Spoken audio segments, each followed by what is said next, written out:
One second. It's saying I'm having some sort of error here. Okay, now it's working. We're live now.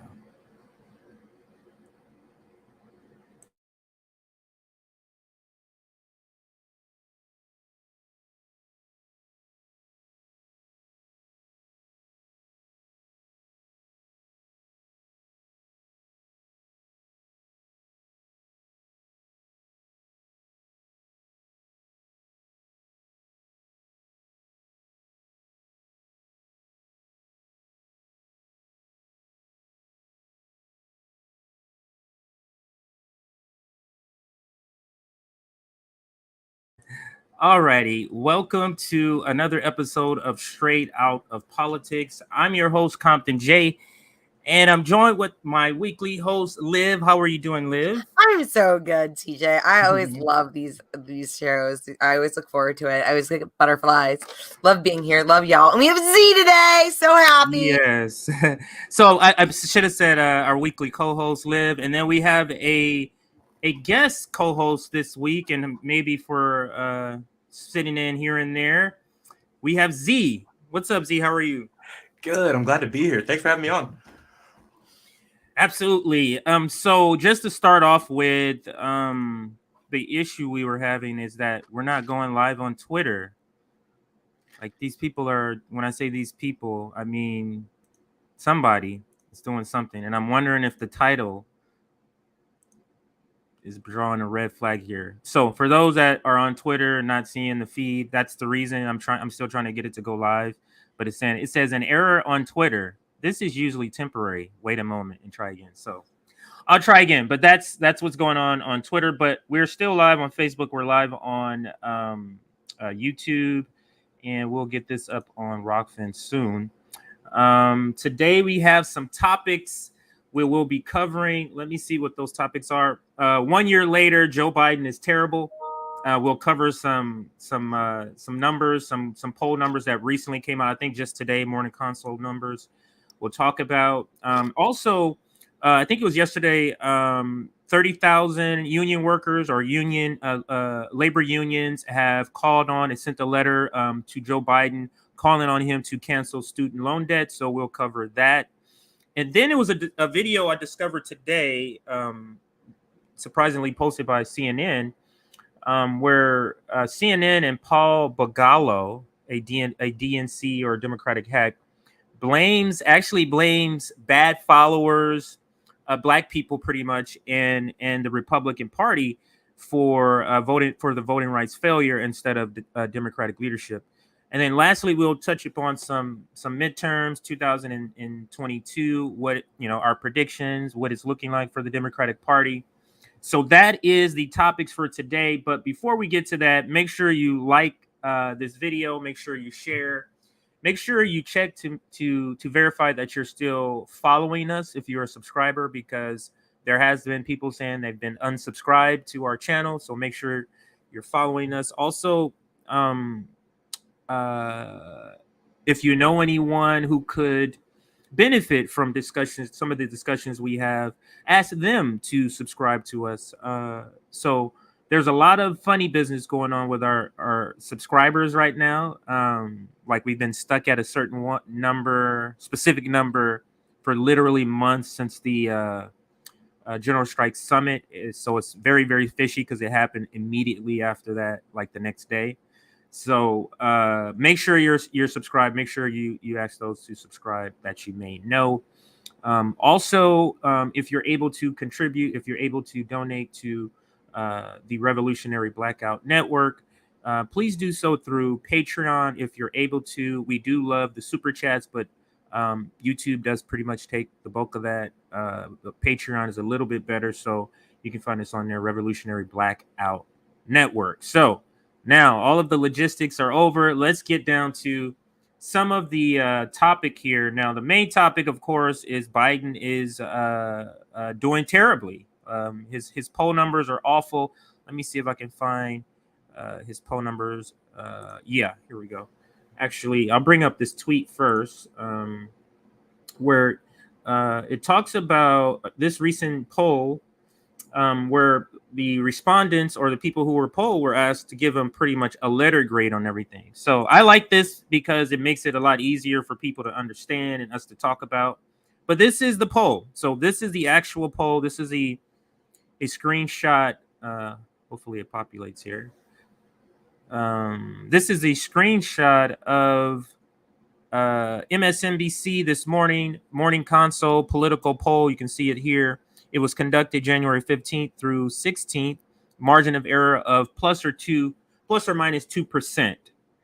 But as we can all see, if you're an American, you felt this before any of these polls were even conducted. So you already knew what these polls are now reflecting, and that is, just what I'm astonished by is the percentage that gives him an F. I'm going to bring both of you in for this first part to get your thoughts on it. But just look at independents, 33%. That's the highest category. If you look at the whole column for independents, the highest number is F. And if you combine D and F, you're talking 46% is saying he's either a D or F. 11% of Democrats, if you combine both, are saying he's either a D or F. And of course, the GOP is going to say that, but that's what, 80% 86% or something like that. And then here, what is that? 49% total are giving him a D or an F. So I'll bring in Liv first. What are your initial thoughts, not just on the F, but just this chart here, indicating, what does it say to you? What does this chart scream to you, Liv? I'm not surprised at all. I was telling Z right before we went live that I cannot even watch anything with Biden right now, because ever since someone pointed out that this is pretty much like elder abuse, that we're propping him up there as we watch him in real time mentally decline and give incoherent speeches, and just like mentally not be there, but being forced to do these roles because he's POTUS. And I just cannot bring myself to watch it, because we all independents, the third party candidates, leftists, we knew this was coming. We knew it was bad to begin with. We already knew his voting record. We for decades, for like 40 years. We already knew there was those signs of mental well-being being in jeopardy with his mental decline. As Z said to me, which maybe he can speak more about, but also the other presidential candidates noticed that and were talking about that. That was like a hot topic for a little bit, about Biden's capacity to be mentally there as a leader. And we all kind of already knew that was just not, he was not going to be capable of it, given his past record, and it was probably just going to be downhill from there. And that's exactly what it's showing. It's been an absolute failure in every level of response for the working class. He's given, again, tax breaks to the rich, one of the biggest ones, I think bigger than Trump. So, everything's working out for his buddies, the ruling class, but everything has absolutely gotten definitely measurably worse for the working class. Right.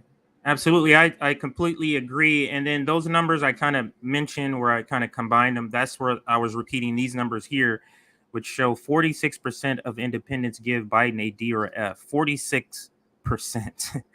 86% of the GOP give him a D or an F, and then 49% of all, 11%. But what this number right here is the problem, the glaring problem for him is that number right there, because these are the people, because you figure Republicans are going to be against him. You figure that in.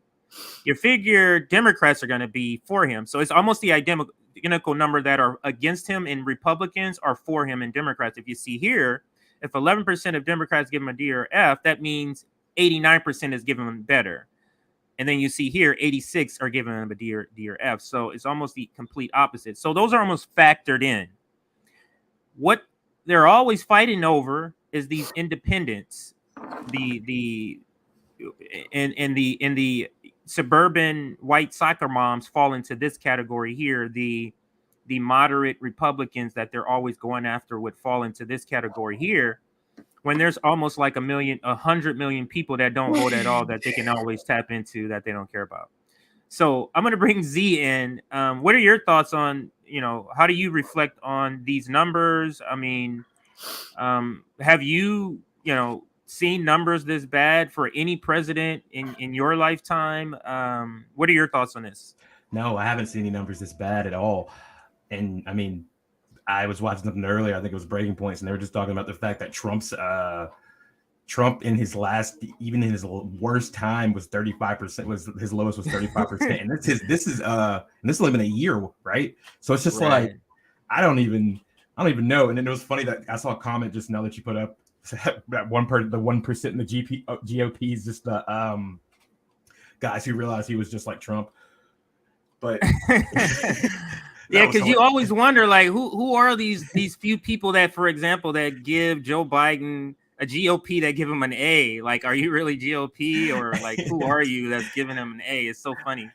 And I mean, and then you have like the squad, like you have Pramila Jayapal, like last year, she's just like, yeah, we give Biden an A, and that is objectively false. And it's been terrible, and everybody can see it. There's not been a person in my life that's not said something degrading about Biden. But just think how out of touch that makes the squad looks, though. That you're giving them this passing grade, but look what the American people are giving him. Mm-hmm. So you're out of touch with even the American people. Robin's in the house. What's up, Robin? Great. Yes, and the censorship is getting ridiculous. So let me bring up another stat. Believe it or not, this is just the beginning of what we're going to be covering, how terrible the Biden administration is doing. Let me bring up this other or this video. Let's go to the first video. Now this video is going to be I can't wait till we get to that video. This first video, actually, let's start with the funny video, which Elizabeth Warren not even being able to say how terrible Joe Biden is, and she knows. So she did an appearance on, I'm bringing it up as I'm talking, don't worry. She did an appearance on one of the morning shows. I'll have the name of the show in just a second here. Okay, so right here, she did this appearance. I think this is CBS because I know Gail is on CBS. I don't know what the name of the show is, but it's CBS. Second quarter here. So we've got a lot of time, a lot of work in front of us. Hang on. Oh, but you only have probably less than. All right, so got it paused. All right, so let's listen to let's just listen to the video and then we'll comment on the other side. Okay, let me ask you about 2024. Do you believe that President Biden is up for the job? President Biden's running for re-election. I expect to support him. His approval ratings are some of the lowest that they've been for a very long time. I understand that, but remember, we've just finished the first quarter. We're just starting into... I'm going to pause it here because all of corporate media, I want to point this out, they're only showing... They're not reporting on the Quinnipiac poll that shows them in the 30s. None of them are reporting that. I think his name is Smirkov. That's on CNN on the weekends. He slipped it in for like literally 30 seconds. But other than that, no one else is reporting on that other poll, so that it doesn't look even worse because it's actually the lowest poll is actually 33% or 34%.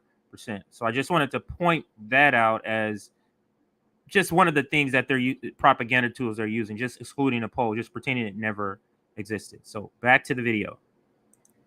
The second quarter here. So we've got a lot of time, a lot of work in front of us. Oh, but you only have probably less than a year before you lose both the Senate and the House. All the polls, polls are very bad, right? I mean, the Gallup had a poll recently that showed a preference nationally for Republicans at a 5-point margin over Democrats. You started the year with the insurrection and a 9-point advantage. No, I know. In the fourth quarter, it was a 5-point advantage to the Republicans. So something's not right here. Something that you think it could change the game for President Biden is with a stroke of a pen, he could cancel student loan debt federally. Yes. Why do you think that would make such a difference? Because it would affect about 43 million Americans. And keep in mind, for the people who are dealing with student loan debt, about 40% of them do not have college diplomas. These are people who did what we want them to do as Americans. They tried, but they had babies, they were working 3 jobs, they moved, and they didn't make it. So now they're dealing with student loan debt on what a high school grad makes. Also, think about the... So, spoiler alert, that was also going to be for the student loan conversation we're going to have. So I'll get back to the second half of the video for that. But you heard what she say, how she wasn't able, she was kind of stumbling over her words. The polls are never a bad indication when the polls are about your own team, because if this was if Donald Trump had numbers like this, what corporate media would be saying right now, it would be outrageous. There's another thing I just must point out. I don't know if you're a sports fan, Liv or Z, but this is a wide receiver here. They brought him over from ESPN or whatever station he's on. Yeah, ESPN. But he played in the NFL and, started doing work as a commentator in sports, NFL Network or one of those networks. I think it's an NFL Network, yeah. And I think it's called Good Morning Football that he co-hosts. And then I start seeing him giving news coverage, which I think is amazing. Not because he can't contribute to the conversation, but who did they decide to pick to be Black representation, Black faces? Just more Black elite. That's who they pick. Because they can easily, there's plenty of Black activists, plenty of Black leaders that they can insert in this role, plenty of Black real journalists that can put in this role. Because it's not about the news. It's about bringing eyes to viewership so you can sell product and advertising. So he's a face that's known, and it worked with Michael Strahan. I don't know if you know Michael Strahan. A lot of people may know him just as a talk show host. He's an NFL player. New York Giants, retired, was on Fox as Fox Sunday, NFL Fox Sunday. From there, got a job with Regis and Kathy Lee, whatever the girl named Kelly and Mike. From there, began doing news, like serious news. So the question I'm asking is, what do they think we are? Like, how stupid do they think we are that they can just insert anyone, any personality, because it's not about the news, into this? So I thought it was fascinating. It's not part of the discussion, but I thought it was fascinating that it's like, and they only do this with Black people. You're not going to see a white receiver doing news. You're not going to see that. You're not going to see a white lineman, giving us the nightly news. That's not going to happen. So I'm just pointing that out. That's not a coincidence here. So back to the main story. So let me just play this again and stop it in points for a couple of points here. Okay, let me ask you about 2024. Do you believe that President Biden is up for the job? President Biden's running for re-election. I expect to support him. Now, does that even sound like her spontaneous answer to her question, or that just sounds like a sentence she already knew she had to say? Like, she already knew she had to say that sentence. And listen to the sentence, though. And I'm going to bring you in first, Z. Listen to the sentence. President Biden's running for re-election. I expect to support him. Not that I'm supporting him. If you listen to politicians, they're telling you explicitly what they really mean if you listen to the one key words that they choose to select. And she says, and I expect to support him. That gives her an out to support anyone else. So Z, what are your thoughts on, let me finish the video, and then I'm going to get your thoughts on Elizabeth Warren and her thoughts on Joe Biden and his prospects for midterms and also for 2024. His approval ratings are some of the lowest that they've been for a very long time. I understand that, but remember, we've just finished the first quarter. We're just starting into the second quarter here. So we've got a lot of time, a lot of work in front of us. Oh, but you only have probably less than a year before you lose both the Senate and the House. All the polls, polls are very bad, right? I mean, bite your tongue, Z. That's what she's saying. I guess they have a possibility that they're going to win. But Z, what is your reaction to Elizabeth Warren squirming about, talking about Joe Biden? What's your response to that? Oh, well, Elizabeth Warren's become such a parody of herself. And it's like she was fighting against Biden, 2008 before she got into the Senate. And then now she's just like, yeah, I expect. And that reply was just like, the first thing. And then she's like, I expect to support him. She was just like trying to get that out of the way just so fast. Because she knows in the look on her face, the look that you pause it on, she was bearing it. She just had to say it because they can't go against their party. They can't tell the truth for nothing. And yeah, she's become such a joke. It's I don't even understand. But she's getting that money, so I guess. Yeah, but I'm saying like, what? It's a follow-up question for you, Z, and then I'll go to Liv. Like, what does it say that your supporters, so-called supporters, are in this position where they have to squirm like this? Like, they don't really have an answer to how bad they're doing because they don't want to have to talk about the policies being bad. That's another thing that we're going to get to. They're not really assessing his policies. They're blaming it on a bunch of other things. But the inability to be able to address how bad the Biden administration is doing by corporate media and their surrogates, or the Biden surrogates, like Liz Warren is playing in this pace.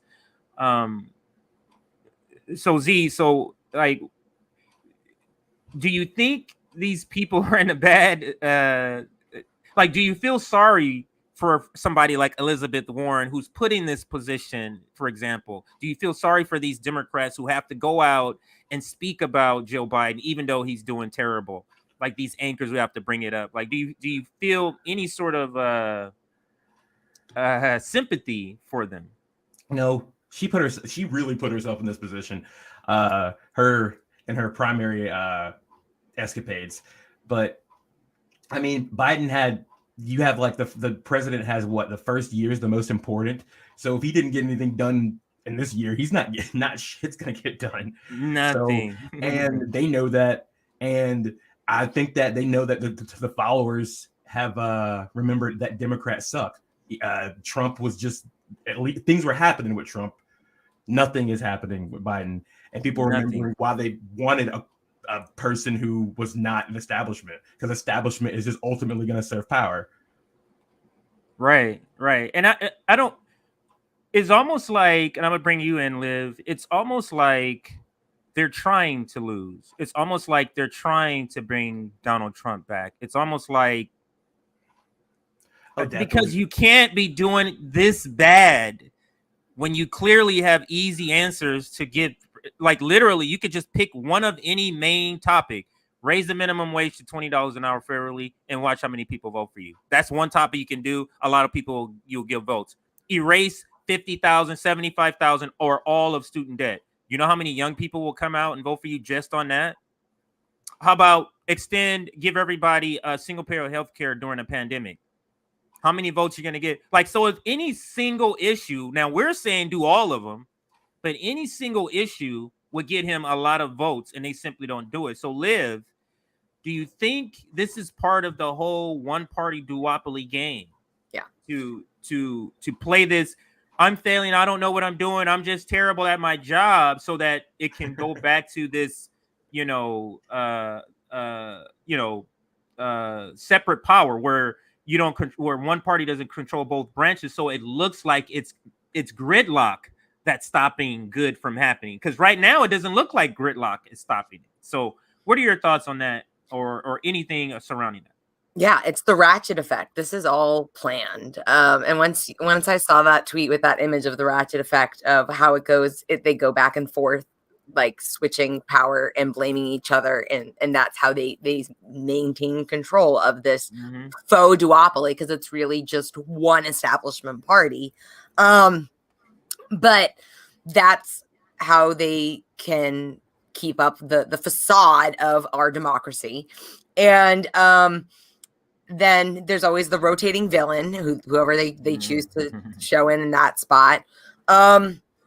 So it's all part of the theatrics of the whole thing, because that's what our politics is at this point. It is no longer about what it should be, which is policy making, legislation making. We do not have policymakers in office. We have politicians, career politicians, who are only concerned about maintaining their power, not actually serving their constituents. So our whole system is fucked up. And then we have the Electoral College, which we just recently talked about, is rooted in slavery. Our current system was written by slave owners. So, it's not hard to see that we've tried a lot to reform this system, and there's really no attempts. If anything, it's gotten definitely measurably worse. Right. And I definitely think it wouldn't be hard for the Democrats to be favorable right now. Like, I don't think they're stupid. They know exactly what they could be doing right now if they wanted to be liked. I think this really is taking a conscious effort to be this bad right now. Because like even in what that little just segment that she just did, we're coming out of the first quarter, we're into the second. What? Okay, so that why is it so bad? Why is your approval rating so bad if it's in the first quarter still? You didn't answer the fucking question. You should be like, yeah, that's our point, Elizabeth. Why is it so bad? And he just started. That's it's just exactly the first year, right? So yeah, I'm so sick of this. And so then when someone else offers like an actual criticism of it, her response is bite your tongue. When obviously our legislators should be criticized constantly, and especially our POTUS, if we're gonna have one. They absolutely are open to our criticisms, especially when they are failing this horribly their first year in office. Yeah, during at everything. At everything, and that's what's crazy. He's failing at everything. And I'm gonna play this video that kind of backs up the poll that I went over and what you're saying here, Liv, and then I'll let you comment on the other side here. Sam Stein, this morning, Politico Morning Consult has new polling out on Biden's first year. What does it tell us? Well, we asked respondents to give him a letter grade, and the reason for doing that was not to be cheeky about it, but to get a measurement of just what the actual attitudes were. For instance, if it's all B's and C's, people think he's doing an okay job, but maybe could do better. What we found was a little bit alarming for Biden, which is a lot of people gave him an F, and that's a measurement of just how much hatred there is for him, especially on the right. 69% of self-identified Republicans giving him an F grade suggests that this isn't just antipathy towards Biden. It's much more than that. It's much more emotional. The thing that really jumped out to me is when we measured it on the issues, and we asked for letter grades on the issue of unity, which is this is Joe Biden. I mean, like, let's not overstate. This guy is not exactly the most, he's not a progressive. He's a moderate. He is a unifying figure, I think, objectively, or tries to be.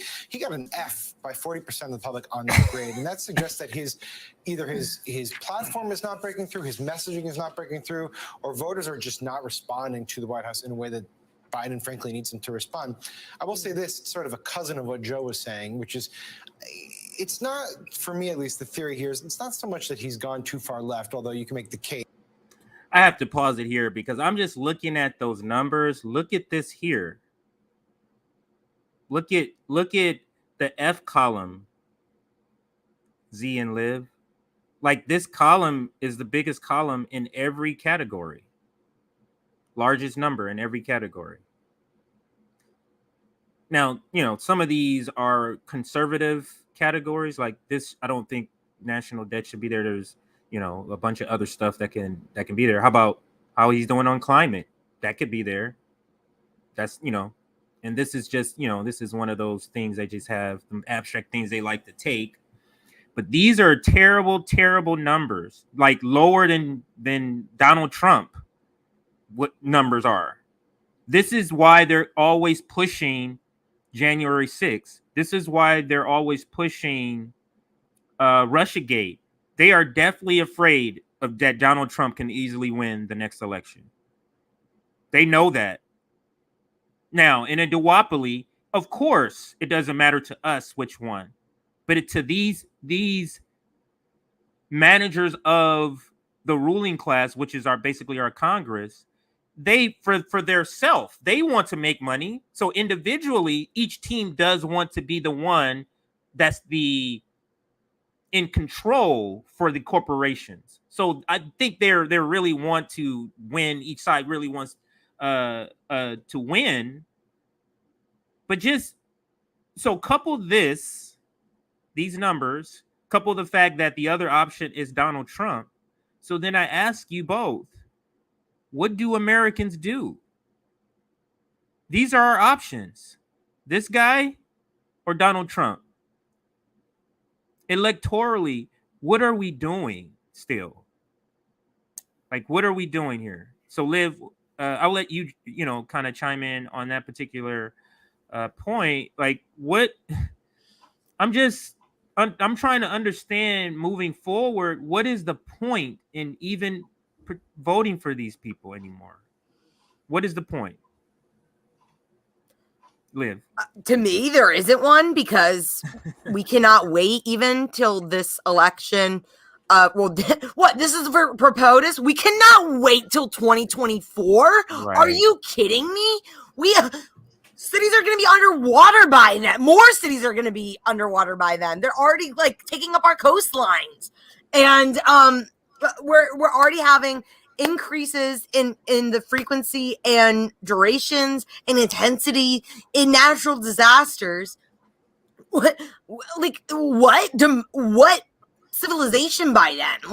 I don't think there's ever been a better time for a full-blown global proletariat revolution, because we are literally on the trajectory of extinction.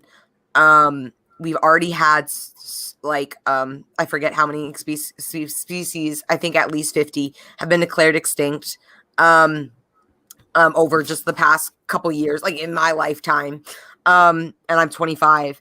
And it's just becoming exponentially worse. We're on track to be hitting 2 degrees Celsius well before 2050, which is when the government, the UN or whatever, finally decided they could maybe sort of kind of try and be carbon neutral by.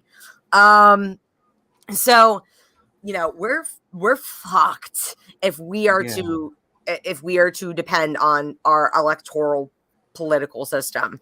And I do not think there has ever been a better time, a better case for a full-blown revolution right now, with how things are going, because I think it's revolt or bust. I think that more and more people are waking up that they may not be on our page as revolt, like revolution, but they're absolutely saying direct action. I just recently saw that the Poor People's Campaign is working on something in June where they're going to be doing direct action, from that date on. It's not a one-day thing. Wow. They're getting together low-wage workers, and they're bringing together the poor and low-wage workers to start. I forget the name of it, but I'll try to bring it up and put it up so you can see. But it's June 18th begins. So that might be something that we all hop on, something that we all try to do direct action beginning there. But he was talking about something about 100 and some odd groups and different activists that's on board already.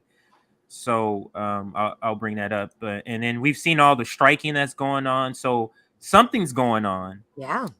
We just hope that it leads to the level that we would us revolutionary people that would deep revolution, deep change, where it doesn't even look like the same country sort of change.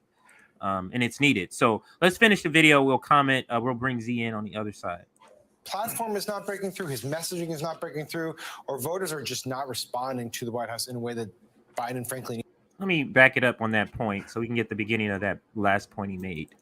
On the issues, and we asked for letter grades on the issue of unity, which is this is Joe Biden. I mean, like, let's not overstate. This guy is not exactly the most, he's not a progressive. He's a moderate. He is a unifying figure, I think, objectively, or tries to be. He got an F by 40% of the public on that grade, and that suggests that either his platform is not breaking through, his messaging is not breaking through, or voters are just not responding to the White House in a way that Biden, frankly, needs him to respond. I will say this, sort of a cousin of what Joe was saying, which is, it's not, for me at least, the theory here is it's not so much that he's gone too far left, although you can make the case. But, Did you hear that? This is the reason they're saying, this is another video. I forgot I saw this video on Morning Joe. Morning Joe Scarborough says, Joe Biden went hard left and he's paying for it. So they're painting it as the reason his numbers are so bad is because he went hard left. And you saw this person kind of participate in that narrative and just kind of throw it out. This is propaganda. Propaganda is kind of like you're just talking about it as if it's part, you insert a non-fact as if it's just part of the discussion. You get what I'm saying? So it makes it not noticeable. It's just part of the fabric of the discussion, and that's what this person just did. So I did want to point that out. But let's finish the video. Components of his agenda do poll well in the Build Back Better initiative. I think what happened here is that voters wanted and elected him to restore some sense of normalcy to the country. It's been 2 years of a pandemic, 4 years of Donald Trump. I think a lot of voters, especially independents, were like, let's just move on to something a little bit more normal. And now we're a year into the presidency, and as Jonathan noted in an exceptional piece, who edited that, Jonathan? That it was that we're not normal. We're just not there. We're dealing with Omicron. We have inflation concerns. The Afghanistan withdrawal was not a good thing. It was obviously bloody. People just want to get back to their normal lives, and that was sort of the underlying promise of the Biden campaign. And for better, mostly for worse, we're not there yet.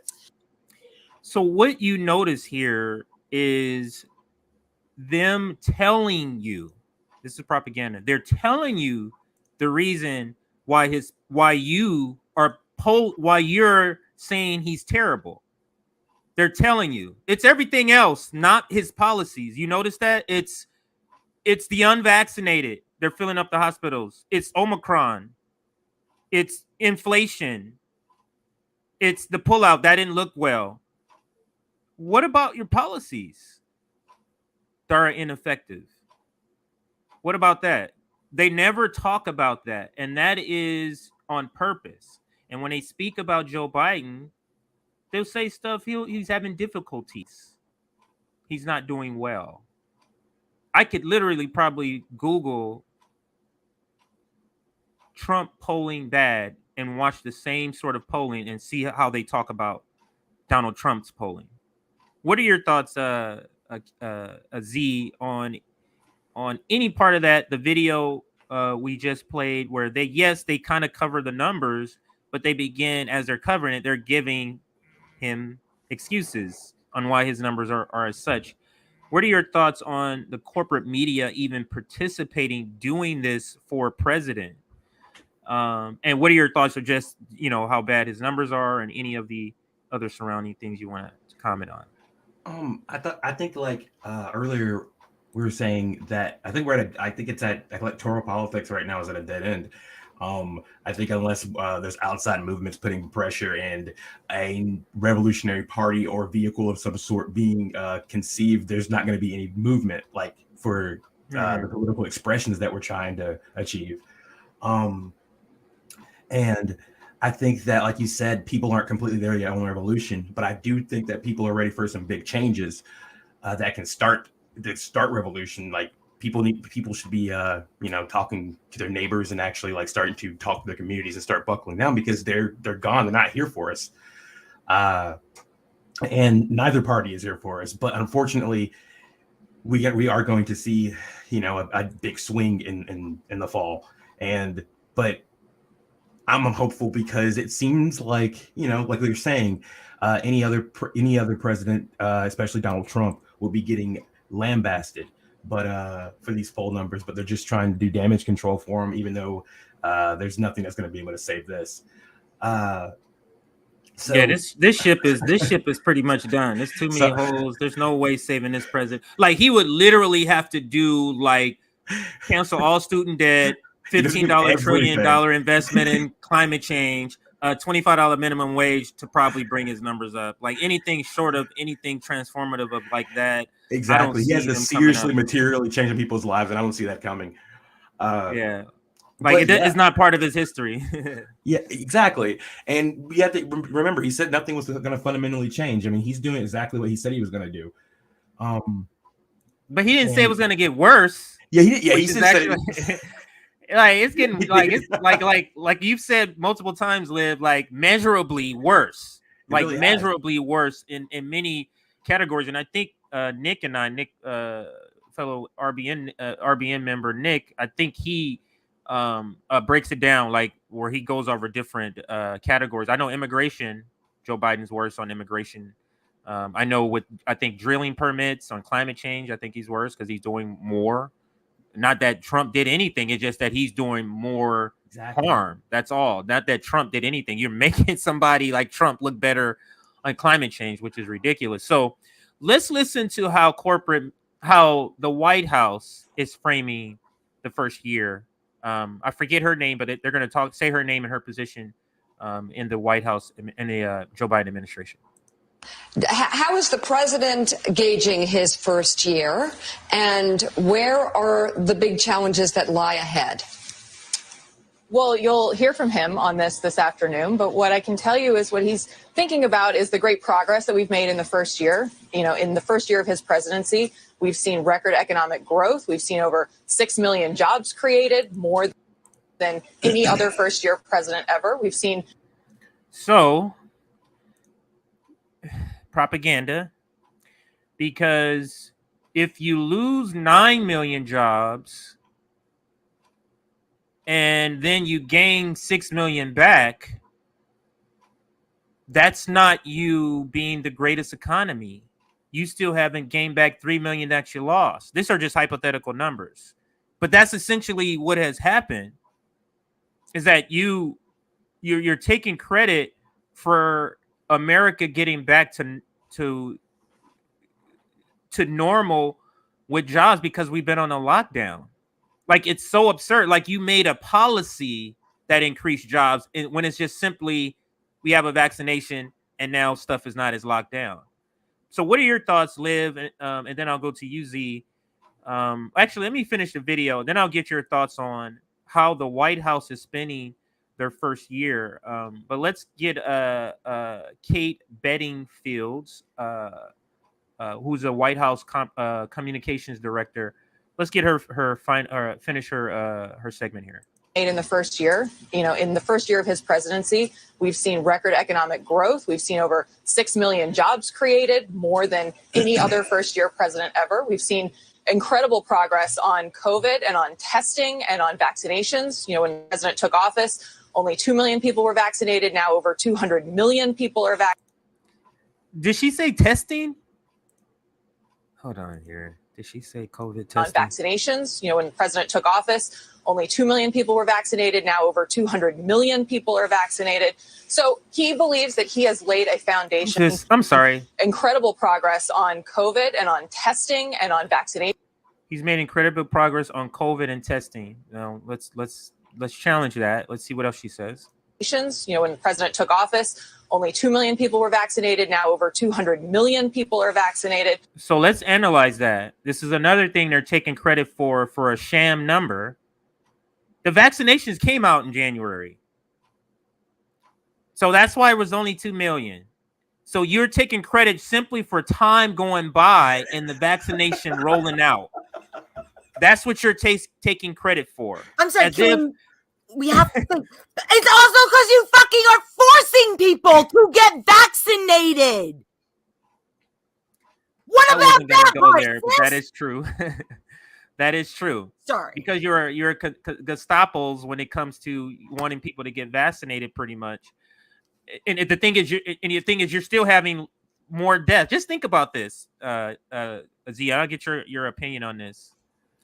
Donald Trump, who I don't like and I don't want to be president, had no vaccinations, none.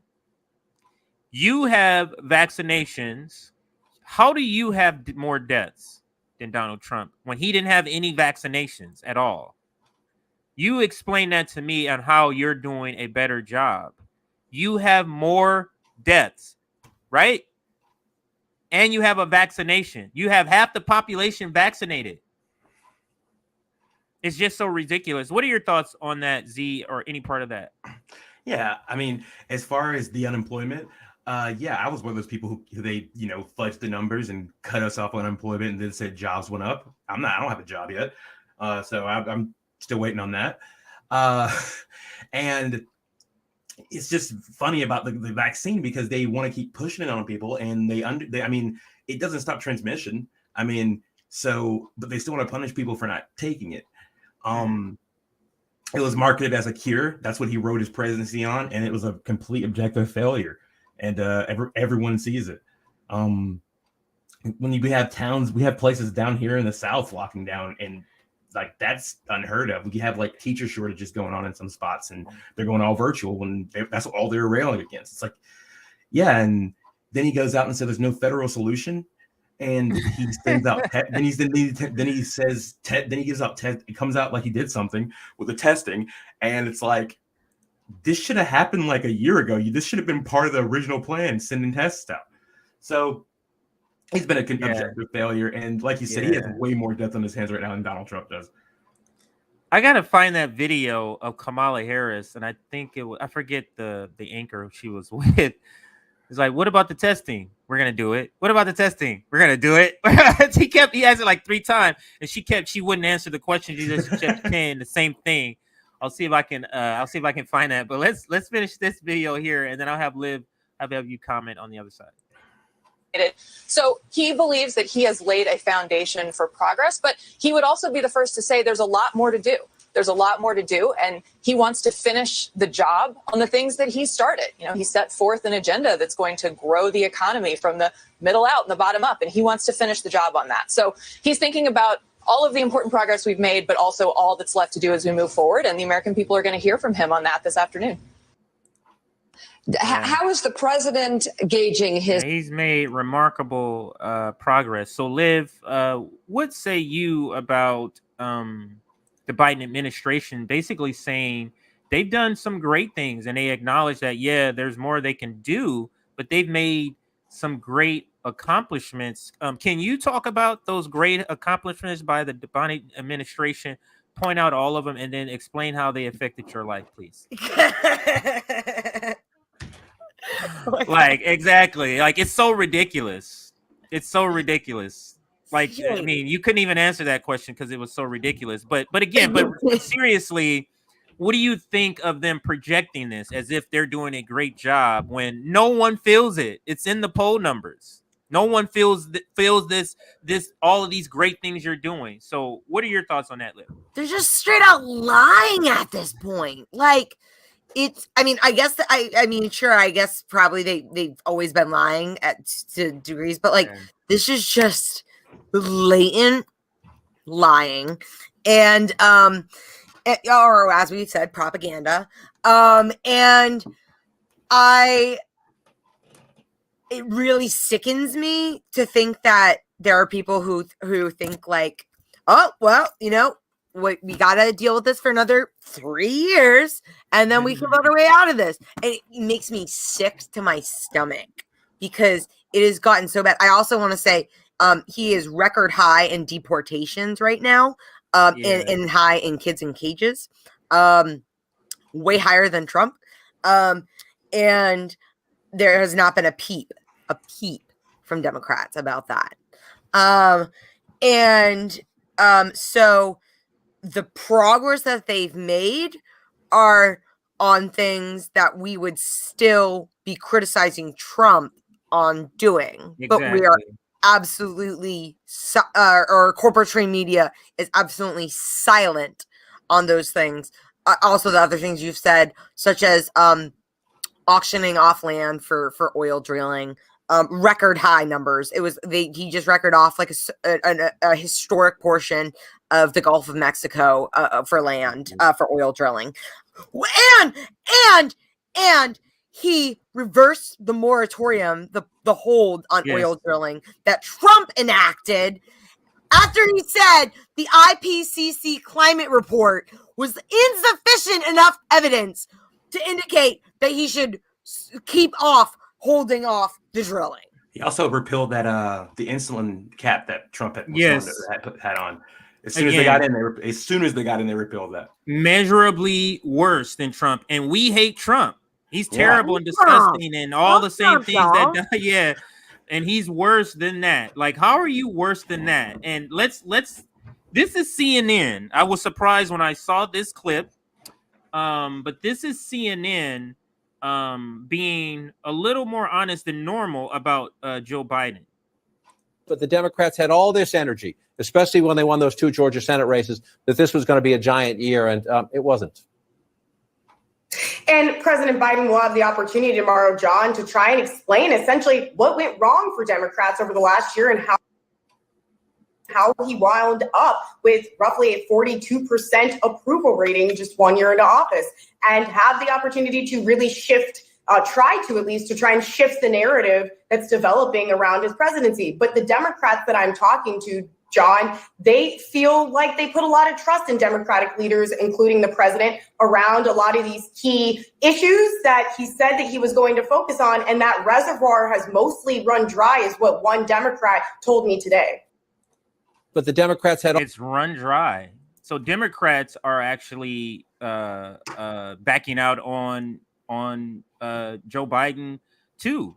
So it's not just independents, and this is also illustrates on why he's doing very bad, is because Democrats, he's receding his support in the Democratic area.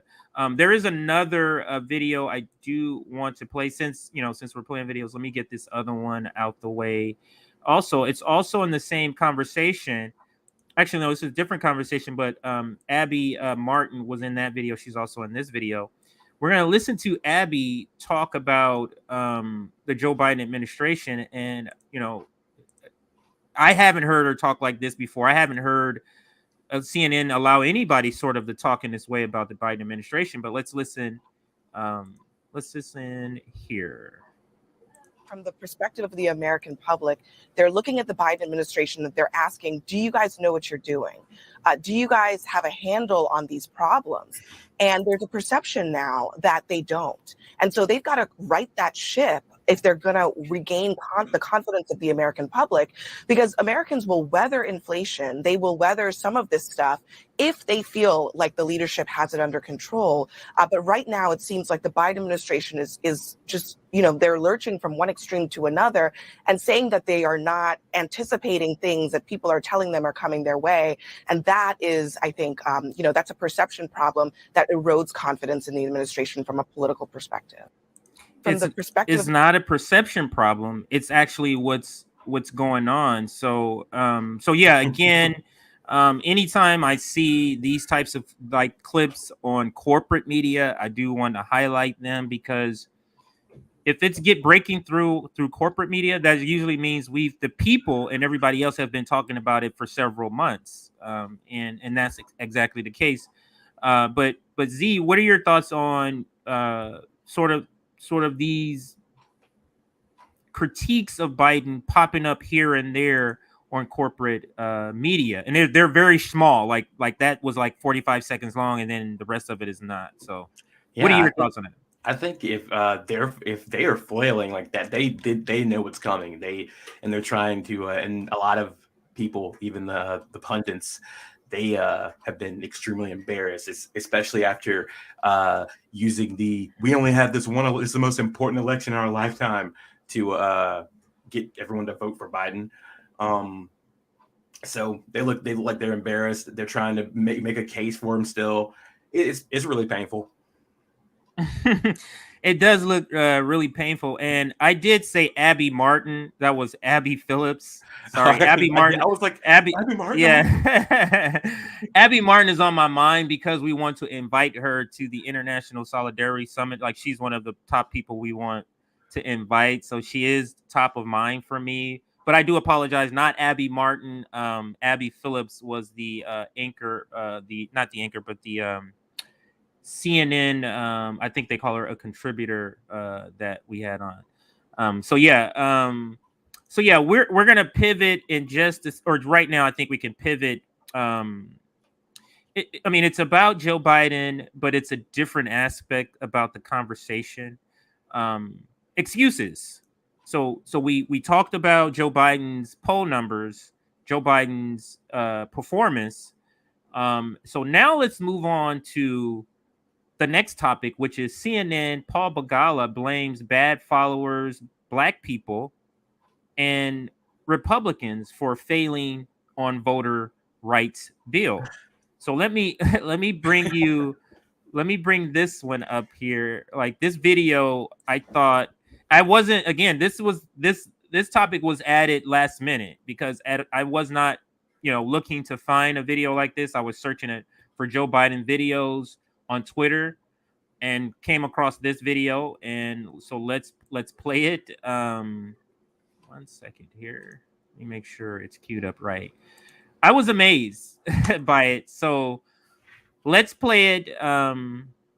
Here it is.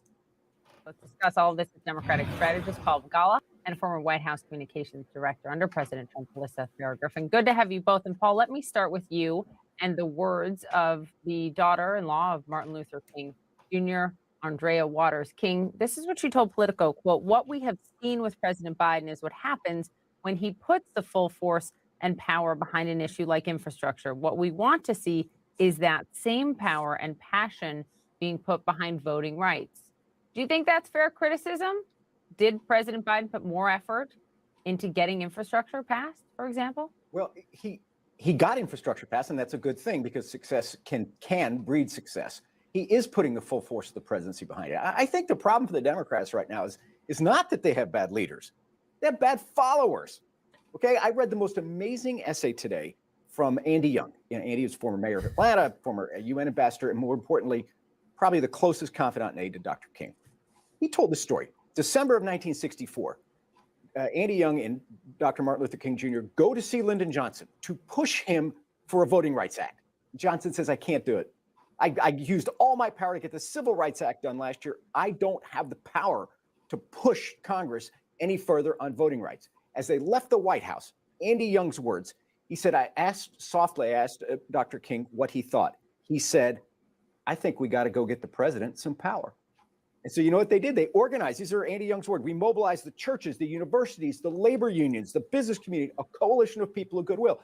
In other words, those of us who want to save voting rights, we need to get to work. I do think Biden is putting everything behind this, but he needs better followers. So he needs all of us in the game as well.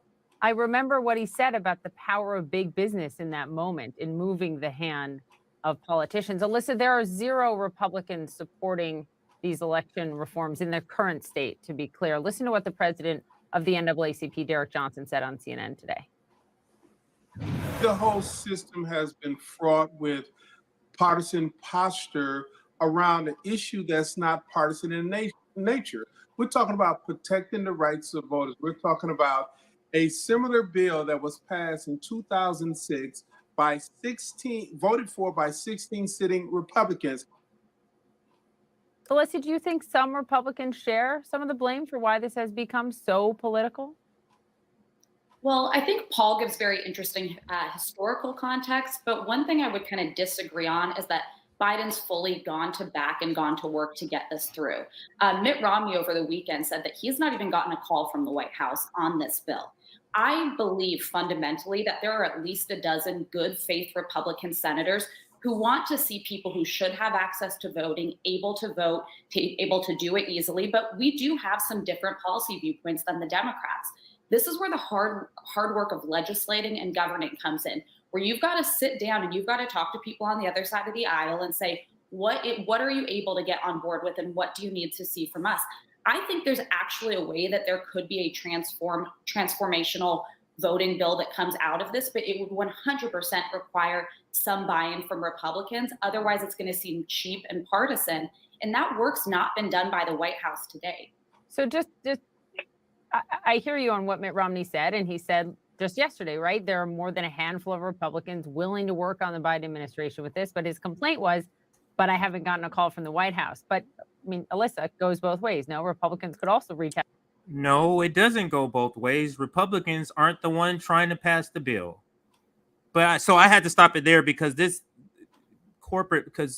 is what I'm going to be doing on this is just a heads up. I'm going to be having another show called The Propaganda Report. And I'm all the show playing clips like this and just tearing down this garbage propaganda because it's hard for me to watch and not point out the techniques they're using to convince you what they're saying means anything. Like this clown to the left, I'm going to play his part again because it's clownish to me, what he's saying. Behind an issue like infrastructure, what we want to see is that same power and passion being put behind voting rights. Do you think that's fair criticism? Did President Biden put more effort into getting infrastructure passed, for example? Well, he got infrastructure passed, and that's a good thing because success. Not answering the question. He did not put the same effort. That's the question is, did he put the same effort? Can breed success.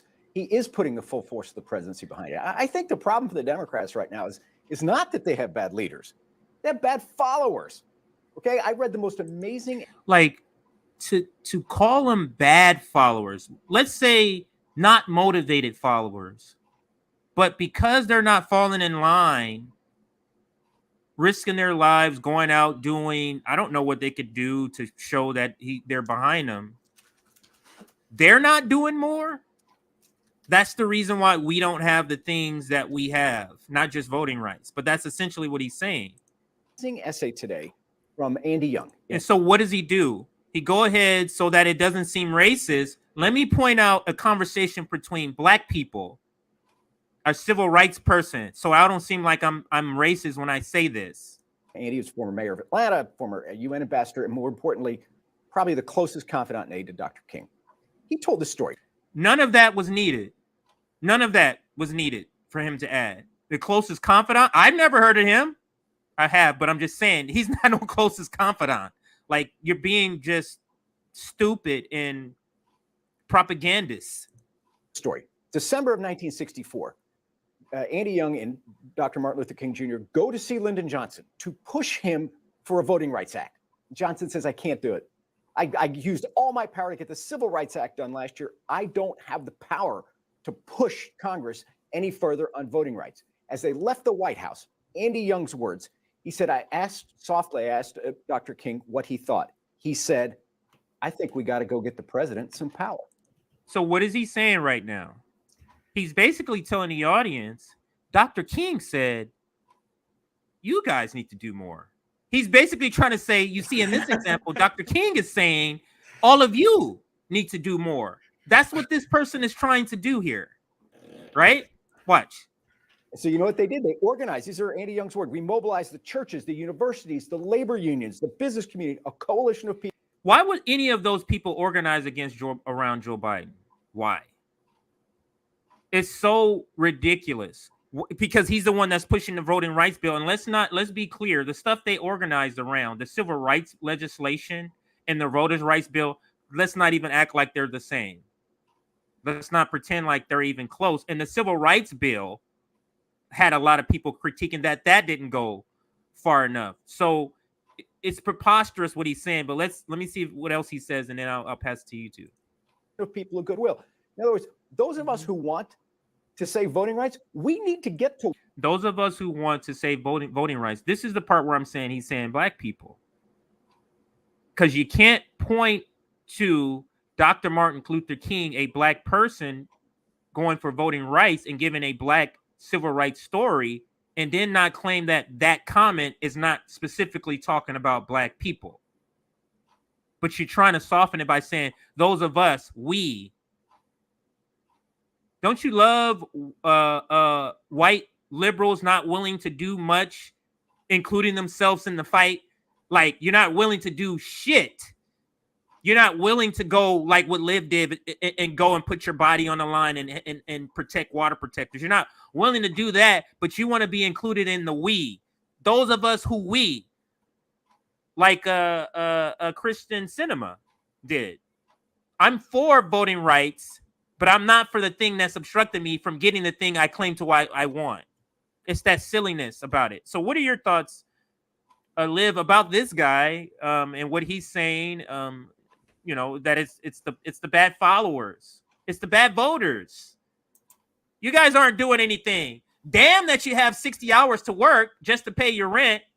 Forget that you only can eat 2 meals a day because you can't afford 3.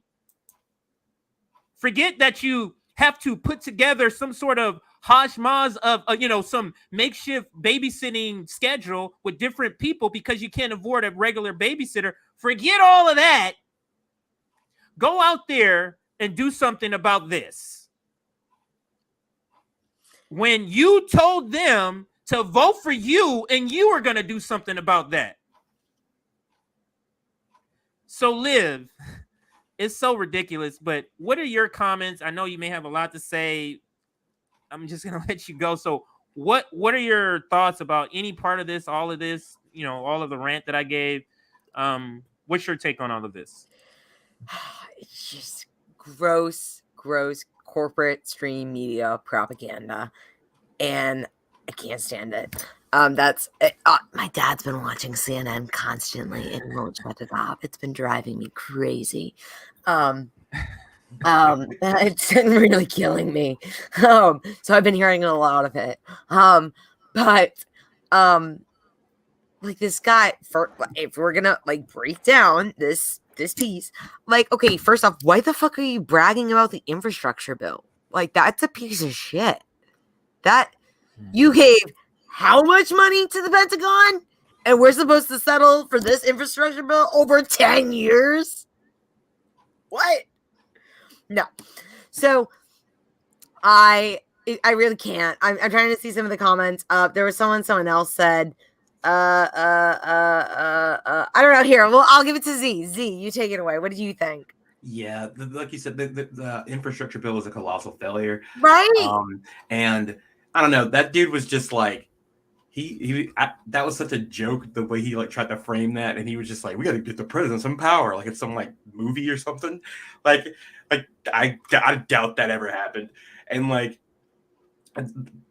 no one thinks the president just sits there for 3 years without any power after they have their first big thing. So we have to wait 3 years with with nothing happening. That's ridiculous. Right. And the blame on the followers. What are the followers gonna do? The followers put the person in charge so they could lead and do what they're supposed to do and do the agenda that they promised, but they can't even all the things on their agenda they're cut off. It's a whole mess. And I want to say also he was breeding that individualism that like each of us are the problem, and it could definitely not be the system that is the problem. Exactly. It's bad followers. It's each of us. And I'm sorry, but I still can't believe that Joe Biden is the president that said, you don't vote for me, you're not black. Yeah, he's terrible. Yeah, right? He's terrible. Right now they're trying to direct, this white man is trying to direct at bad followers that y'all are still the problem. Terrible. Now we gotta save your voting rights. Thanks. Bro.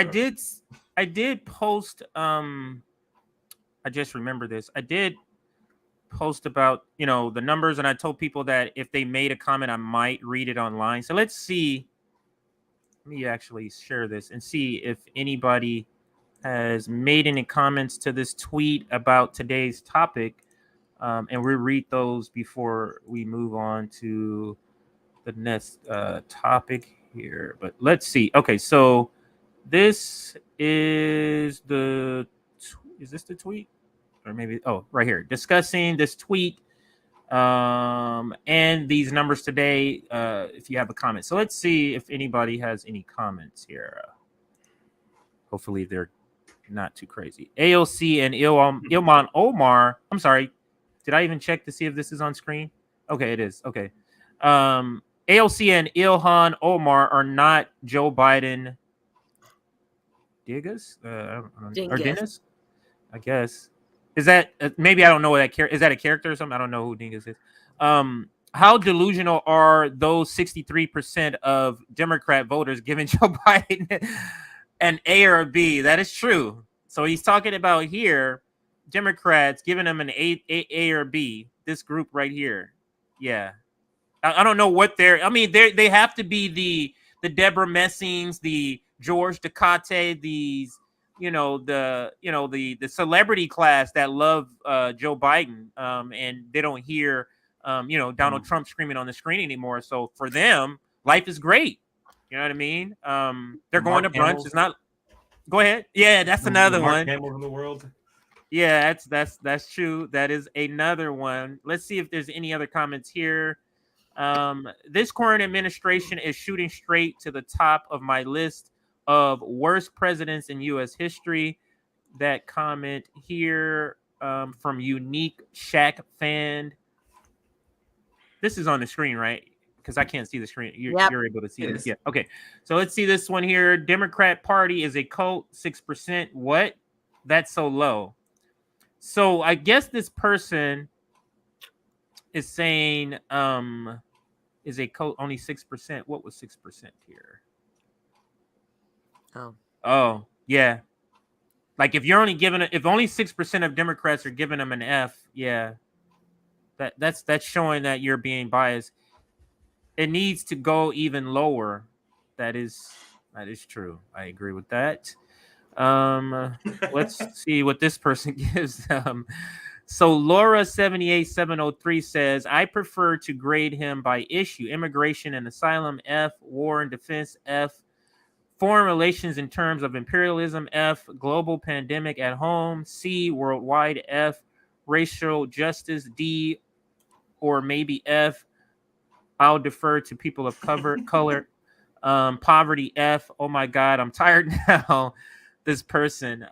Immigration and asylum, I forgot about that. Like he has the same immigration policy as Donald Trump, but somehow liberals keep telling us they're different.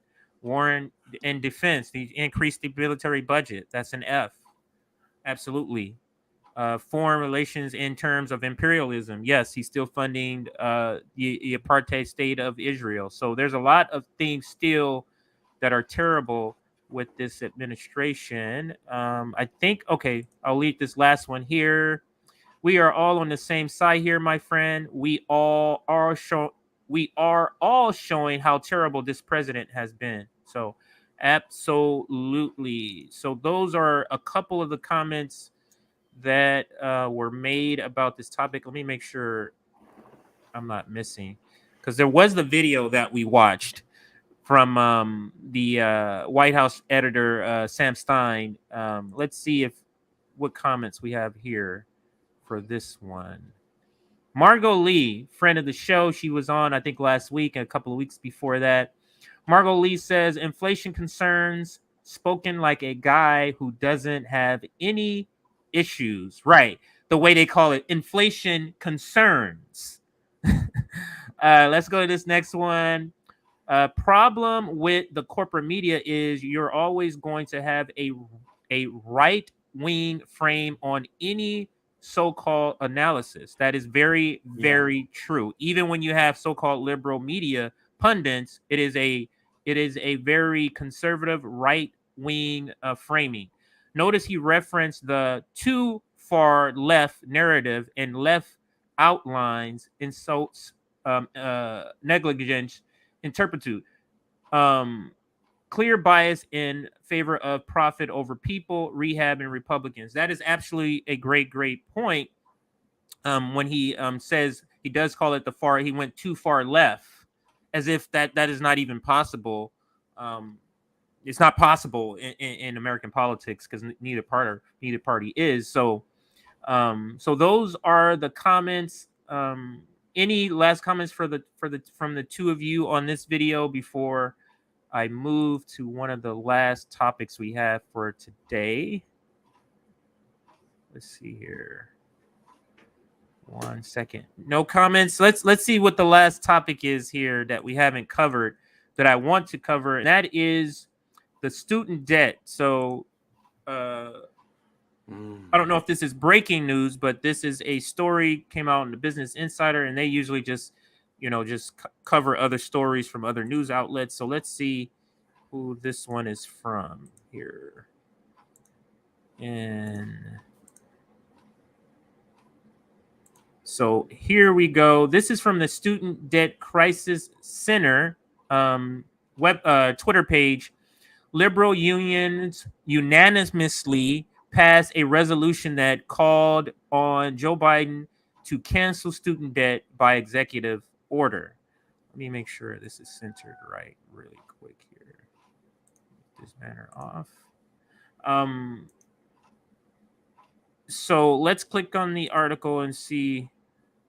Oh, you know what? I may have to share a different tab here. So let's do that. Let's share the new tab that pops open for this article.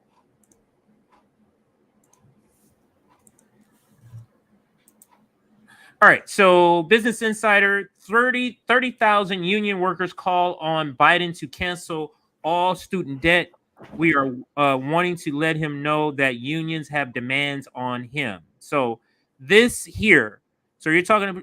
So we're talking 30,000 union workers. If we're combine all the unions that are part of this, 30,000 union workers. So let's read a couple of parts or the main bullet points here. The Western Massachusetts Area Labor Federation urged President Biden to cancel all student debt. The federation also called on lawmakers like Senator Elizabeth Warren to keep pressure on the issue.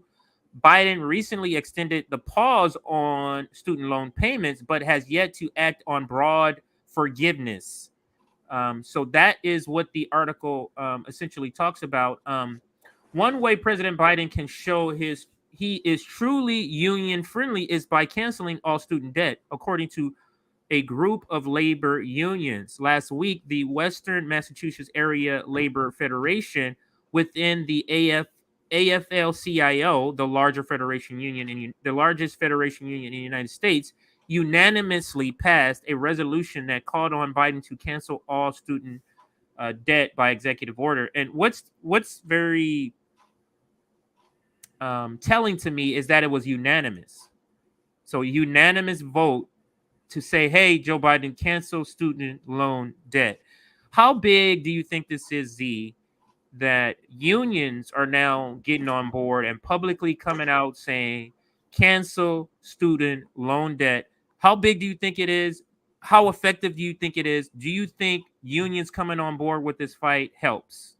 I think it helps a lot.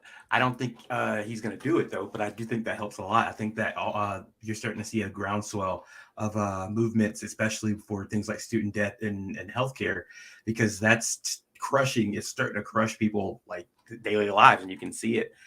But I do think that people need to be bringing up the fact that if we can't just eliminate student debt, we have to put in free college measures too, because if we just eliminate student debt and don't do anything about the college measures, then same thing will happen. Yeah, it's just gonna pile back up again. Right. That's a great point. Now let me read another part, and then I'll go to you, Liv, for your reaction.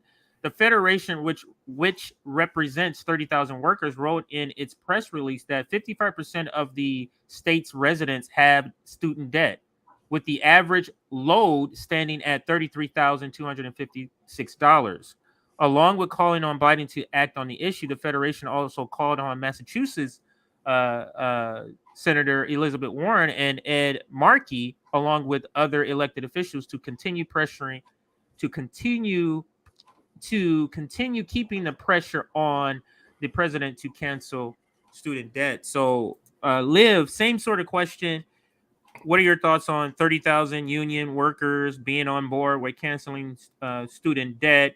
What are your thoughts on them, specifically asking for Biden to do it through executive order? Your thoughts?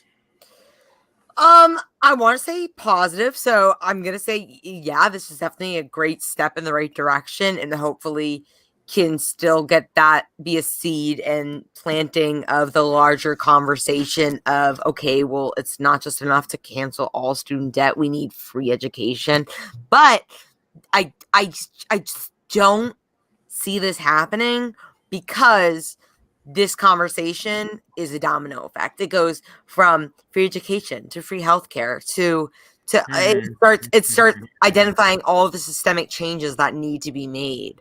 And our government is not going to do that, not willingly.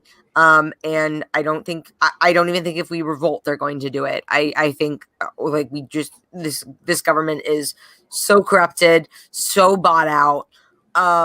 There is no getting that to rebuild the kind of community we should have, because there's only abolishing, dismantling, and rebuilding, and that's really not possible with our current corrupted representatives in office, our career politicians that are not there to legislate policies to better the lives of their constituents. They're there to make money, and they are there for under capitalism. It will always be profits over people. So again, that's all they care about as career politicians. And until we get rid of the system and rebuild it so that we're if we do, as hopefully more of a collective, we have policy makers, which I would like to see more of a direct democracy where everyone's involved with the policy making and gets a say in it. So again, it's not really like we don't have identified leaders. It's a collective of a direct democracy. But again, that's not going to happen without a revolution because we got to get rid of this current system.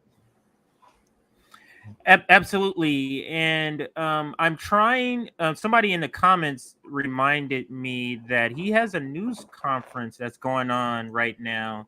Yeah, so if I'm able, or is it already off? Do you know? I don't know. I just got a notification for it about 30 minutes. I'm looking for it right now. If I'm able to find it and put it on live, I'll play it to see, because somebody said he's getting handled in the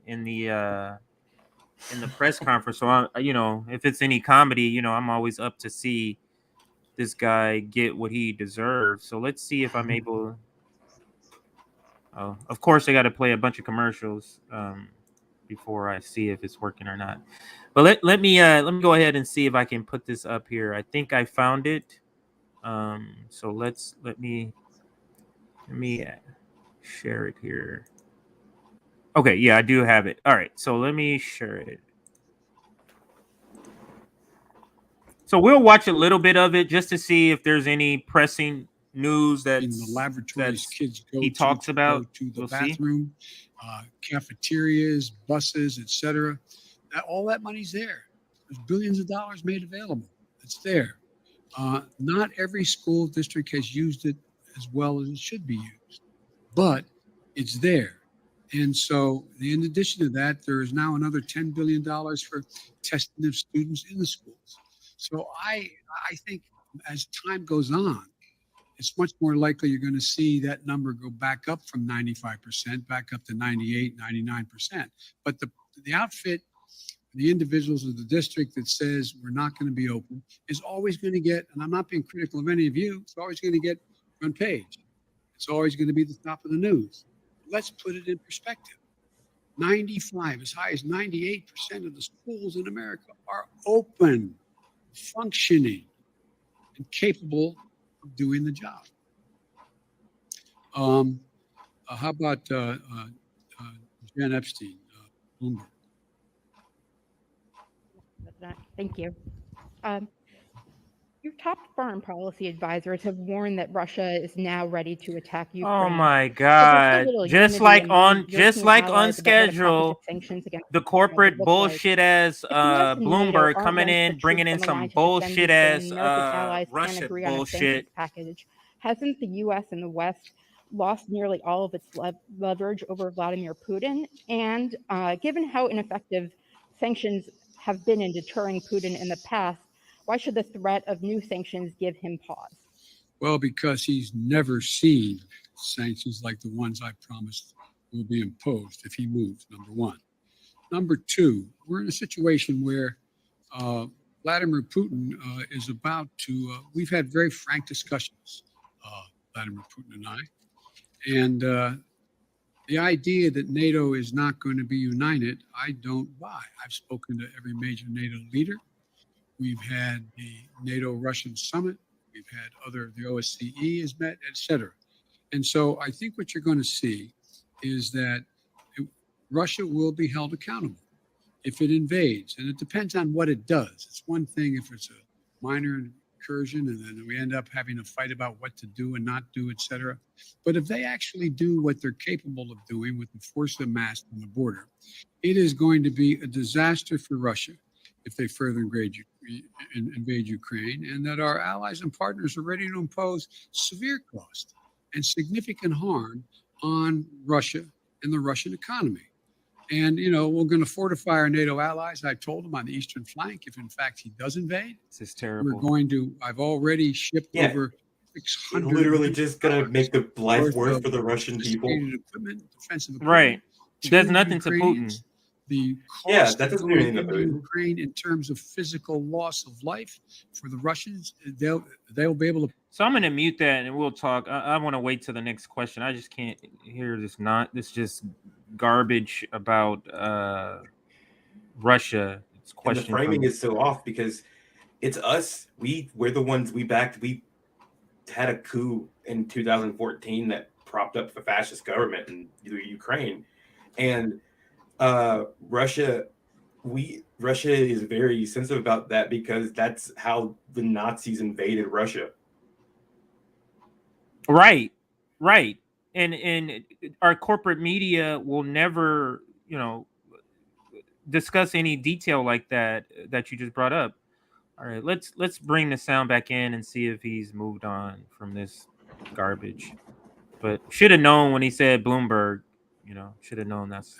We're talking about concern on the part of Finland and Sweden about what Russia is doing. What I want to see if I can catch a live question about anything that we care about. Maybe inflation, maybe pandemic numbers, maybe some rapid tests. I just thought maybe he would get a question like that. I believe you'll see that there'll be severe economic consequences. For example, anything that involves dollar denominations, if they invade, they're going to pay. Their banks will not be able to deal in dollars. So there's a lot's going to happen. But here's the thing. My conversation with Putin, and we've been... I think another discussion needs to be that a country that's able to exert sanctions on other countries, like what does that mean? Like, these are countries. Why are we the police that has to be involved with everything that goes on? Like, I'm basically saying if we're gonna be involved, why aren't we being involved to help the people? Because these sanctions are gonna hurt the everyday people that they're claiming to fight Putin for. You get what I'm saying? They're fighting for the people of Russia. It just doesn't make any sense. But let's see if he's back on. Militarily, they have overwhelming superiority, and as it relates to Ukraine, but they'll pay a stiff price immediately, near term, medium term, and long term if they do it. All right, let's see if this question is a good one here. Okay, David Sanger, New York Times. These guys. Let's see. Thank you, Mr. President. I wanted to follow up on your answer there about Russia and Ukraine. Okay, let's just turn this garbage off. So they've obviously have. Oh, we're gonna do a news conference, by the way, which he doesn't. He has done the fewest news conference in like the last 5 presidents. Yeah, that's as far back as I've looked. It could be even more than that. So. But, he's going to do a news conference. So they heavily medicated the guy. He clearly is heavily medicated the guy.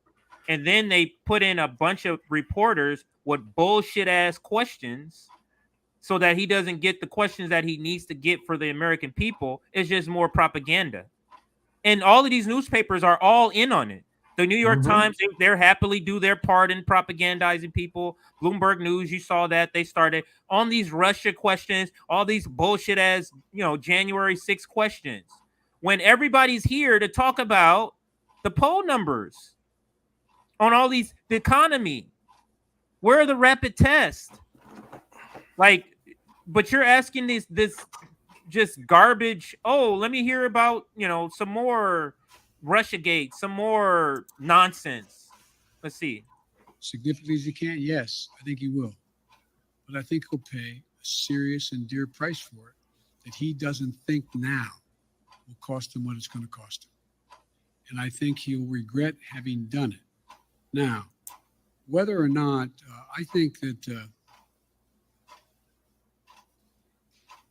how can I say this in a public forum? I think that he's having an elder moment, and he's trying to pretend like he's not trying to say it a different way. That was an elder moment he was having. It's like, it's clear that this person is not all there. This is like elder abuse here. Anyway, let me rewind it and see if he mention at all about any inflation or anything like that. We just made surprise medical bills illegal in this country. You know those bills you get that you don't expect. Oh, God. Let me see what he says here. I'm sorry if I'm doing this, but I'm curious to see what he says. We went from 2 million people being vaccinated at the moment I was sworn in to 210 million Americans being fully vaccinated today. We created 6 million new jobs, more jobs in 1 year than any time before. The unemployment rate dropped to 3.9%.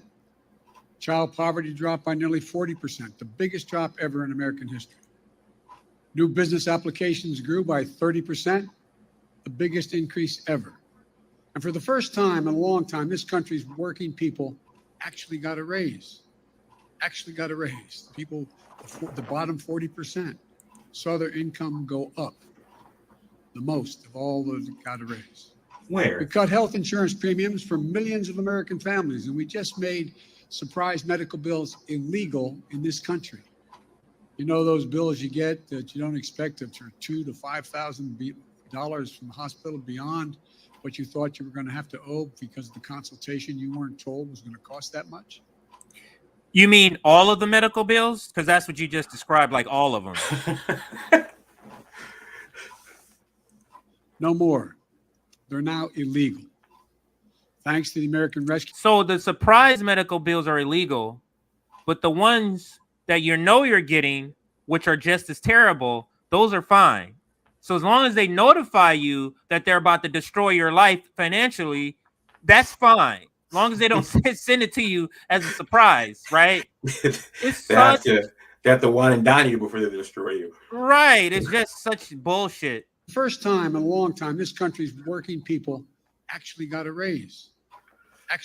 Is he talking about the Great Resignation? Is he talking about the pandemic and people not going back to work so wages are going up? That's what he's taking credit for. This guy. I don't understand how people can vote for him. It's been too much to bear. We're in a very different place now, though. We have the tools, vaccines, boosters, masks, tests, pills, to save lives and keep businesses and schools open. Vaccines, we got that. Boosters, we got that. Test, don't we have an issue with rapid tests? Mm-hmm. And they're sending 4 out to each person and per household. So yeah, so that's it. You test yourself once. If you get it the next day, that's it. You can't test yourself again. Yeah, so there's no consistency. Like it's all show. It's so ridiculous. Yeah, it's such a joke. And he didn't know he would need tests at all, even though they told him this months ago. Mm-hmm. Like, how long do you have to be in the pandemic, and why does somebody have to tell you to get tests? And when somebody initially brought it up, remember the press secretary was like, "What are we supposed to do? Send people free home tests?" Yeah. Yes. Yeah, please. That is what you're supposed to do. It's the least you can do. 75% of adults are fully vaccinated.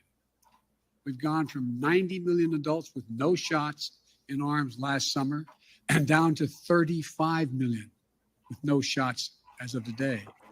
Last summer, we didn't have a vaccination, for those that didn't know. That's why we didn't have anybody with any shots last summer. And we're actually, some older people may have gotten it. adding about 9 million more vaccinations each week. We're going to stick with our vaccination efforts because vaccinations work. So get vaccinated, please, and get your booster. Look, we're also increasing testing. Should we have done more testing earlier? Yes, but we're doing more now. We've gone from 0 at home. It's always that. It's never an accountability for the mistake. Should we have done that? Yes. Should we have done that? Yes. How many people died? How many people had to go to the hospital? How many people was affected by your flippant? Yes, we should have done something. You get what I'm saying? So, I'll leave it there. But what are your thoughts on Liv, on, this, if you can call it a news conference, this, Joe Biden speaking today so far? What are your thoughts on what you've heard? Disastrous. I just can't. This is painful. His solution for the vaccines, again, as people are pointing out in the comments, and as we've pointed out, the vaccine is only to lessen the severity and hopefully prevent from hospitalization and death. It does not prevent, as Amira pointed out in a Populous Voice Network stream about it, they're not sterilizing vaccines, as in they're not going to actually eliminate the viral load, right, reduce the ability for it to be spread. So these vaccines are not doing what most people think vaccines are supposed to do. And the Biden administration has been advocating for a vaccination only strategy for the pandemic. Well, now they're finally recognizing, testing might be kind of helpful. It might help. And maybe we should start doing that a little more by sending only 4 tests per household one time. And I'm already seeing multiple people who are trying to request it are having it be denied because it's saying that it's already been requested for their address. Yeah, this is not going to go well for the Biden administration. Nope. I just can't imagine 40-year vet in Washington, D.C. is making these mistakes not on purpose. It's just so weird that you have been there this long and you can't whip 2 people to vote for a carve out. You can't whip 2 people. The thing you said was that you were able to do. I've been on Capitol Hill. Remember, I've been on Capitol Hill. I know how it goes. I can get stuff done. You can't get your own party on board. You can't get your own party on board. And it's just an abject failure. But what is your thoughts, Z, on what you've heard so far in this press conference and what he's taking credit for and versus reality? What are your thoughts? Yeah, I think he's just full of shit as usual, and I think that there's at the moment taking the vaccine is not going to help. It's like Liv just said, it's not sterilizing, so it's not stopping the transmission. It's pretty much just a get back to work vaccine, so you can just not die and then you can be able to go back to work. And as someone pointed out in the comments, we're past the point of even needing like Medicare for all now. We need a national healthcare system. Yeah. We need a public body that is just designed for health. And because we've gone too far we're too far gone now. Like Medicare for all was the compromise like 2 or 3 years ago, but now we need something far greater than that. And we need an initiative to get medical students and like for doctors and nurses put into that too, without so we need like a realistic like path to it as well, because we have a shortage of all those healthcare workers as well. And there's a bunch of healthcare workers who are just in deep depression and need therapy because of all the death they've seen in the past like 2 years. So yeah, it's a lot. Wow.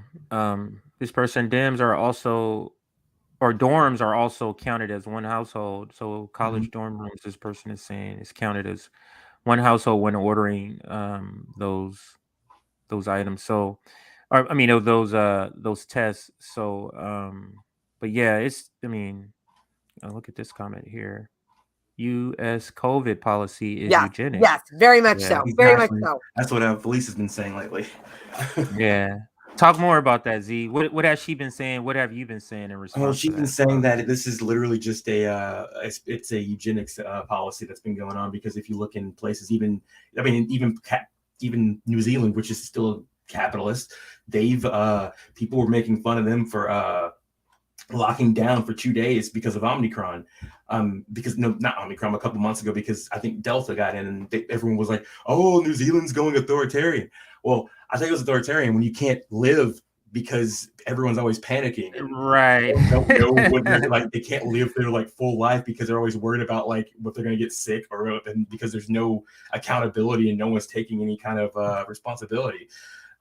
So there's tons of there's been a lot of examples around the world that have done well with it, but then there's examples of them pushing the vaccination. There's been 90% vaccination in some countries, and they're still having some of the worst breakthroughs. So it's all just showing he's failed the vaccination route, and placing all their bets on it's failed. Yeah, I was just reading something Sabrina sent in the chat about Joe Biden. That news conference we just watched, him saying something. But anyway, so let me play a little bit more and see what other lies he talks about before we move on from here. At-home tests a year ago to 375 million tests on the market in just this month. Listen to the words they're saying here. To save lives and keep businesses and schools open. Hang on. And doing everything we can, learning and adapting as fast as we can, and preparing for a future beyond the pandemic. All I know that after almost 2 years of physical, emotional, and psychological weight of this pandemic, and the impact it's had on everyone, for many of us, it's been too much to bear. We're in a very different place now, though. We have the tools, vaccines, boosters, masks, tests, pills, to save lives and keep businesses and schools open. 75% of adults are fully vaccinated. We've gone from 90 million adults with no shots in arms last summer and down to 35 million with no shots as of today. And we're adding about 9 million more vaccinations each week and be delivered to your home for free.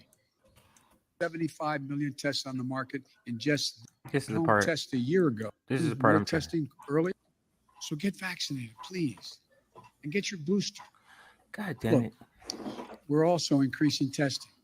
Should we have done more testing earlier? Yes, but we're doing more now. We've gone from 0 at-home tests a year ago to 375 million tests on the market in just this month.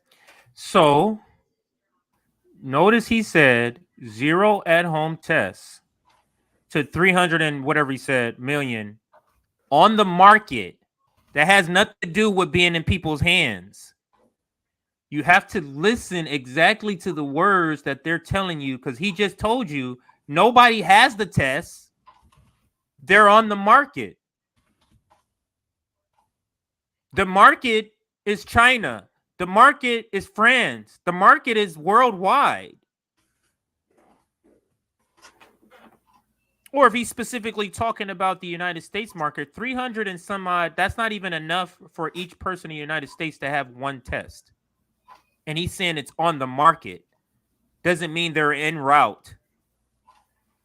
Again, these politicians, because they are trained in law, they understand changing one word makes the entire sentence different, but people have to pick up on those key words that they're actually telling you what they really want or what they really have in store for us. So let's listen to a little bit more. I want to try to catch a question in the beginning.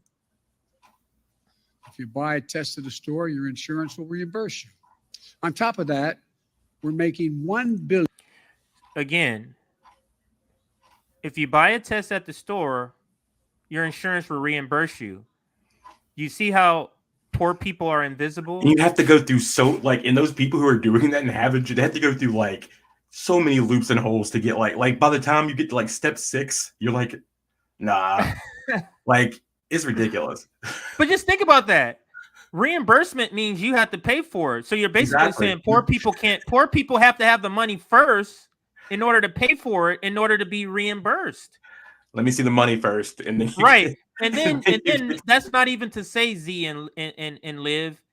He says your insurance will reimburse you. What about the millions of people who don't have insurance? Or who can't afford and who have to use their last money on that? Even if they do, it's just like right. It's a whole it's ridiculous. We shouldn't be choosing between eating and getting a COVID test. $1 Oh, my bad. Let's go back to that because I do want to. I maintain confidentiality. On but voter I'm rights. sure you spoke. But Joe, if I do it, I'm going to defeat it in the primary. We got to. Okay, let's hear what he's saying here. It's going to take time.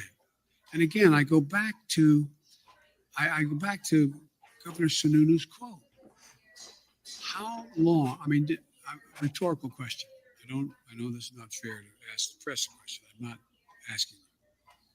But think about, did you ever think that one man out of office could intimidate an entire party where they're unwilling to take any vote contrary to what he thinks should be taken for fear of being defeated in a primary? I've had 5 Republican senators talk to me, bump into me, quote unquote, or sit with me, who've told me that they agree with whatever I'm talking about for them to do. But Joe, if I do it, I'm going to defeat it in a primary. We got to break that. You mean the thing you told the squad in order to get them to vote for your infrastructure? Is that what he's talking about, Z? Because they put pressure on the squad to get them to vote like this. Republicans are afraid of Donald Trump. You mean politics? This is politics. If Donald Trump doesn't like anything and he has a voice, he can say something and the people follow him. This is politics. So what exactly is he? He's act like, I'm trying to point out, he's trying to act like there's some sort of sinister thing going on when the same thing happens the Democratic way. Obama, do you think nothing happens because if Obama doesn't give the seal of approval? Your presidency, Joe Biden, you're only president because Barack Obama said, okay, let's go ahead and give it to this person. Otherwise, Bernie is getting it. So, I mean, just to act like one person having control of a party doesn't apply to the Democrats. It does. That person's called Barack Obama. What are your thoughts, Z or Liv? Either one of you wants to jump in here. I'm going to take this off the screen because we're going to be coming into this stream in 10 or 15 minutes or so. So, just holistically or looking at it, more broadly, not specific to this news conference. Do you think the Joe Biden administration, based on what's happening, how bad they're doing, all the defeats, do you think this is going to change anything that they do moving forward? Like, do you believe that they're going to now say, okay, let's go ahead and pass something good, otherwise we're going to get shellacked? Like, do you think any of this that they're going through makes them in any way different moving forward? I'll start where you live. I think it's absolutely possible we might get some, as the Democrats are famous for, incrementalism out of this. I think they're going to give us crumbs to try and satisfy us and keep us silent. I absolutely think that's going to happen. I think that's a threat because I'm worried that's going to be. I don't know. We're pretty much I mean, with the amount of striking that's happened, with it's just like going up day by day. I don't know. I don't see people settling for crumbs like they maybe would have 2 years ago. I think people are just so fed up. Most people are so fed up at this point. That we're not going to settle for crumbs. I hope so. That's what I'm hoping for. But I do think they will offer us crumbs or a crumb to try and appease us at this moment. What do you think about this? Joe Biden, voting rights didn't get passed. Mansion, cinema. Build Back Better didn't get passed. Mansion, cinema. $15 minimum wage didn't get put into the reconciliation. Mansion, cinema. Student debt. There's no mansion, cinema. So do you think that could be possibly the thing that he does? Because that's something he can unilaterally do. So do you think, I'll ask you Z first and then I'll go to Liv. Do you think that could be one of the things, if you think, maybe you don't think they're going to try to do anything, they're just terrible. But if you think they may try to, toss a few crumbs, do you think student debt would be the one, $10,000, $15,000 cancellation? I think that if they went full on, yeah. And I think even if they canceled like 50,000, that would still, for some people, that would turn them their way. But yeah, he could do so much with just a flick of a pen, and they're all focused on his voting rights and the filibuster, which in some cases at this moment in time, they're going to need that filibuster because they're going to be supposedly trying to block Republicans with things. So yeah, I never thought of that until now. Until you just brought. Maybe that's why they're against it, because they know they're about to literally lose in like a few months. They're about to be losing. Exactly. And that's what Felice keeps bringing that up about the filibuster as well. And I think that if they were serious, they would start opening up a bunch of hospitals again and have like a initiative for medical students to pay for that, so we can get our medical professionals back to standard and to the right number. And I think that he would be able to sign the marijuana bill, legalize it, and then expunge all of the criminal records for it, then invest in all the communities that were affected by it, and they get the first dibs on the businesses. I think that there's so many things that he can just do with the flick of his pen that would if they wanted to materially change people's lives. But instead, they want to focus on identity, which no one's focused on when no one cares about their identity when they're trying to eat. They're just trying to eat. Right. So I completely agree with all of your assessment here. Lots of great comments. I tried to put as many as I could up, but let's go ahead and do some mutual aid shout outs here. So Z, what we typically do towards the end of the show, we'll just toss out, mutual aid, shout out a couple of mutual aid things that are going on. Do you know of any mutual aid items that are going on? Well, I know where I am, we have a Food Not Bombs here, and they recently lost their building, so they're just operating portably now. And they do a lot of good work because they their solidarity, not charity. So it's all about mutual aid. And we have a local chapter, and yeah, they're at the time buildingless. So they you said that they are doing what? They do mutual aid. They go around and feed. They do as far as they clothe and feed a lot of our disenfranchised around here, and they recently lost their building. So. Okay, and they're called Food Not Bombs. It's the Greenville, South Carolina chapter. I'll bring that up. Are you born and raised Greenville? Yeah, I've been here my whole life. Okay.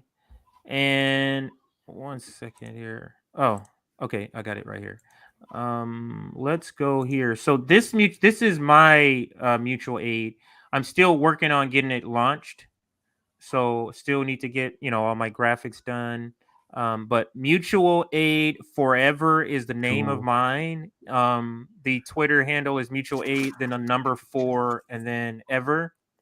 Gonna go follow So back. Mutual Aid, yeah. And the goal of mine is helping families in the LA area pay rent, monthly bills, groceries, and transportation. And then I have my you'll see this same scrolling at the bottom of the screen there, but Cash App equals Mutual Aid Forever. Cash App or Venmo is the same one. So $ for Cash App, the @ symbol for Venmo, but Mutual Aid Forever spelled out completely, not with the number.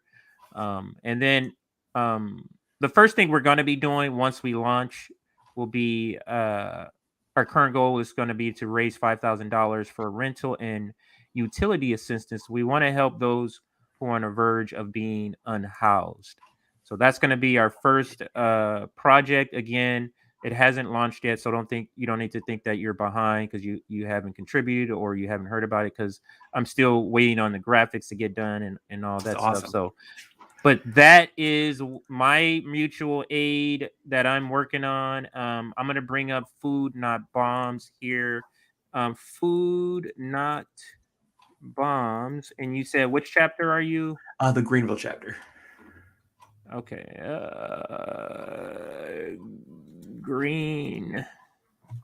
If it comes up. No, yeah, I'm not sure if they have a Twitter, to be honest. I know they have a Facebook, and I know they have a website. I think they have a website.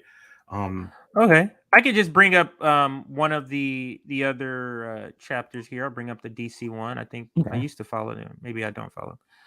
Just so people can kind of get an idea. Food Not Bombs, protesting food waste and military through direct action and mutual aid. We host meals share every Saturday, and they give like where it's at. So in this particular one, this is the DC one. But Food Not Bombs is a great. I've heard of them many times in our mutual aid shout out. So and if you go to Facebook, it's facebook.com/upstate Food Not Bombs. Upstate Food Not Bombs. Perfect. Mm-hmm. And now let's go to Liv's page. You can see this, right, Liv? You see your page here? Yes. Okay. Do you have any mutual shout out? Yeah. Oh my God. I've been that's one. I've been if you scroll down, I just retweeted a bunch of mutual aid ones that people could really, even just a retweet would really help them. Let me just read this one. Hello, 3 years ago, I donated my kidney to my daughter. Today, because of my blood cancer, my only kidney is failing. I'm patient to receive a new kidney transplant and need surgery. It costs $7,500. Just a little. God bless. So that's on your page. Okay. And then you said scroll down. That's my Fansly. That's your Fansly. I have a link. Well, that's promoting my Fansly. My link to my Fansly is in my bio. Come join me, Fansly. Do you have the link? You don't have the link here, though. It's in my bio. You can just pull up my bio real quick. But follow me on Twitter if you haven't, y'all. I'm at. Well, it will go after we get rid of this. Oh, right here. Yep, there's my link in my bio to my Fansly. My Twitter handle at @liv_Romano is also my Venmo, is my Fansly, is my most things. Is it this one? Yep, these are some more. These are some more. That's great. I'm still crowdfunding. I've received $70 of 560 since yesterday. Please donate and share to save. This is the original message here. Urgent. Please donate. Retweet. I'm a mom with 3 with no income due to getting COVID. I'm almost being evicted. I'm unable to pay my bills plus medicine for my children. Please share if you're able to donate. Anything helps. I need 560 PayPal, and this is her PayPal information here. So we always want to shout out those in need of help every episode, and those are the ones for this episode. So let's go ahead. Final thoughts on any part, if you want to have any final comments on any part of today's topic, and then talk about what you got coming up, your show coming up, if you're appearing somewhere, books you're doing, events, that type of thing, protesting. So let's start with Z, since you're new. Z, what do you got coming up? If you have any last thoughts on any of the topics, what's your last final thoughts? Yeah, I think that we have just gone over a whole year of just failure for Joe Biden, and that since that was his first year, I guess that's what we can be expecting. Hopefully it doesn't get much worse. Like, I know it can, but I hope it does not. And I have a show, Revolutionary Reader, Thursday nights at 9 p.m. Eastern on the Populist Voice Network. You can follow me at Zabraylin W or at We Should Read. Those are my Twitter handles. And follow the Populist Voice Network as well. Thanks to CJ, he lets us run that. And what else? We just put up a interview, me and Andrew, for Revolutionary Reader for the book American Exceptionalism and American Innocence by co-author Danny Haifong. So that's on the page now. So if anybody wants to go check that out, they can. You should probably try to get him on your show. He probably would come on. Yeah. If you're talking about his book, but I have been watching PVN, just keeping track of the numbers. You guys are doing great. Your numbers are gradually moving up. You just got to keep in mind YouTube is working against you. Like if they weren't, your numbers would be going a lot faster, but they are moving up. So I saw that. So Liv, any final comments on any of the topics? And also what do you have coming up? When's your show? Any activism you got going on? Any mutual aid runs you're doing? Yeah, a lot going on. Oh my God, a lot going on. Okay, so closing thoughts. Don't pay any attention to this. I'm sorry, Z, to break it to you. My gut tells me it's only gonna get worse from here.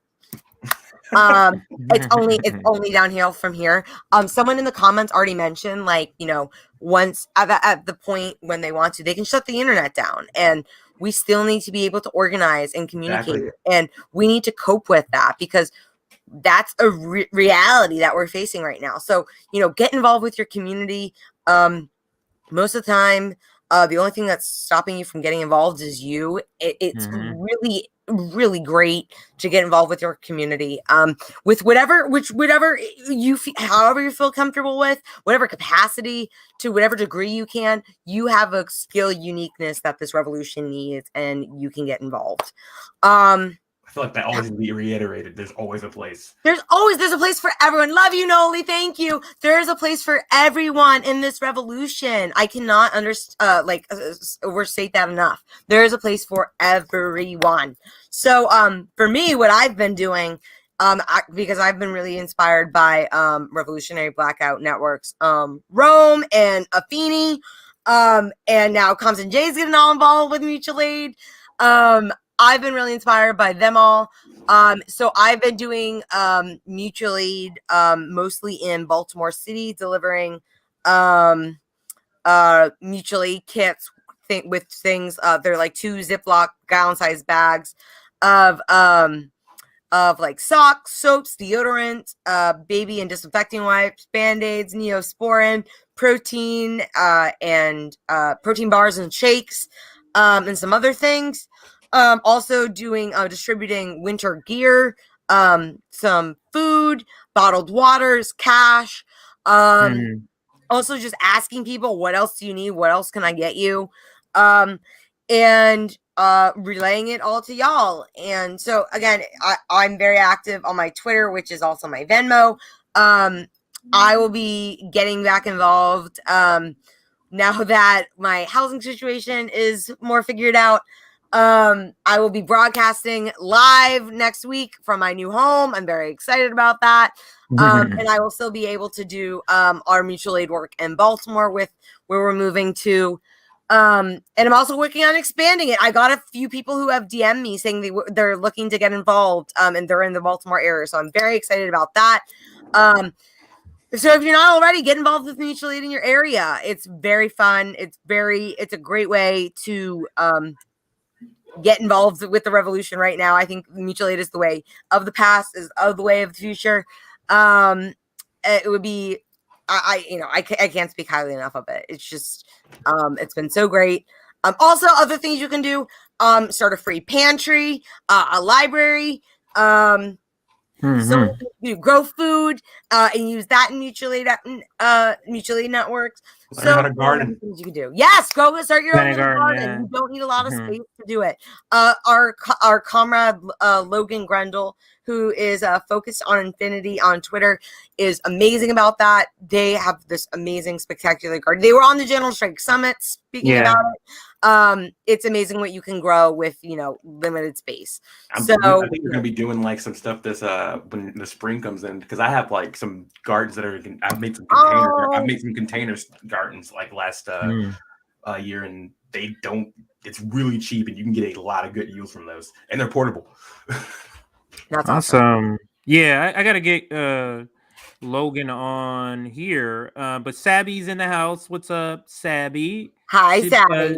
CJ, Hey, Sabby. did your puppy send me a Twitter DM? I don't have a puppy, but my daughter may have sent you one from my tablet. I gotta check and see. Just a random picture she may have sent to you. So I'll check that out. Sabrina, I think she made a couple of other comments. I just want to make it go. Saying hi to Lawrence. I literally got a DM from a puppy. I'll check on that. I think she said something else. I wanted to make sure I got her comments on, but maybe I lost them. All right, so I think we're gonna call it. I will be back on. Sometimes I try to get on to the. There she goes. I'll try to get on to the roundtables on Thursdays, but it's kind of hard for me to get on. But I'll make that attempt. Roundtables are tomorrow. Friday is the. It's in my message request. Oh, it must be spam. No, then that's spam. Yeah, so somehow my account is sending out spam. If you got it there, that must be spam. So Friday is the Sabby Sab show here. Saturday is the Nick show. Sunday JB will be here, and then Monday I'm back again with Nick. Let's see. You've been busy. Oh, somebody's saying you've been busy, Holly is asking. I wasn't gonna say. And then Monday I'll be back here with the Nick and CJ show, and then next Wednesday again, back again working on a couple of things. Liv will be back here next week. I'll reach out to you, Z, if you're available. You're more than welcome to join again. We're likely to have. We're likely to have one more person, so it's probably going to be 4 of us if you join again next week. Z, other than that, thanks again for everybody watching. We're going to figure out what's going on with Twitter stream. We may have to go through Twitch and post it to Twitter again like we used to, because it's not letting us post on Twitter. Our streams on Twitter, so just another issue. Again, make sure you share this video, subscribe to us. They're unfollowing followers. They're not showing our content to our followers, so make sure you're doing all of that. Outside of that, thank you everybody. Straight out of politics, we'll be signing off and see you next week.